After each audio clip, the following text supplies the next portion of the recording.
Hello বন্ধুরা, কেমন আছো? ভালো আছো তো? আমি ভালো আছি। আমি রিঙ্কু পাল দুপুরের লঞ্চ নিয়ে চলে এসেছি। সাদা ভাত, লেবু, কাঁচা লঙ্কা, আলু সেদ্ধ, মূলো শাক ভাজা, তার সাথে আছে 4-5 প্রকার সবজি দিয়ে একটা ভাজা, তার সাথে আছে ডাল,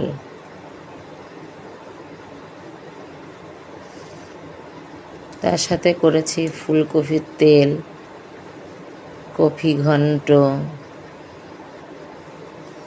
তার সাথে আছে মাছের ঝোল।